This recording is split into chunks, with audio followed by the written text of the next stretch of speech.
సిద్ధరామేశ్వరుడు సోలాపూర్లో ఈ సిద్ధరామేశ్వరుని యొక్క బృందావనం ఉన్నది. ఈ సిద్ధరామేశ్వర, సిద్ధేశ్వరుడు, శివయోగి, సిద్ధయోగేశ్వరుడు అను పలు నామములతో భక్తులు స్మరిస్తారు.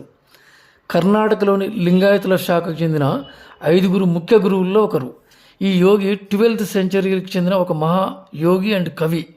ఈయన రాసిన వచనముల సంఖ్య 68,000 ఉంది. కానీ ఇప్పుడు మనకి లభించేవి కొన్ని మాత్రమే.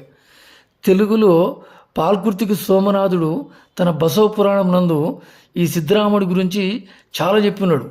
పొన్నలిపురమునకు శ్రీగిరి నుండి మల్లికార్జునుడి వద్దకు వచ్చి 190,000 శివలింగములు స్థాపించినట్లు, ఆ పురమునకు అభినవ శ్రీగిరిగా ప్రసిద్ధియగునట్లు, అన్న పానీయములు విడిచి మైత యోగానంద లీలుడయ్యాడని తెలిపినాడు. అంతేగాక అతడు బసవేశ్వర దర్శనం కొరకు కైలాసం పోయి అతడు రుద్రగణాలను, ప్రమదగణాలను, తాను కాంచిన పరమేశ్వరుని తాను చూసిన విధానమును ఎన్నో విధముల పాల్కుర్తి సోమనాథుడు వర్ణించి ఉన్నాడు. శ్రీశైలంలో సిద్ధరామ పొక్కలను ఈ యొక్క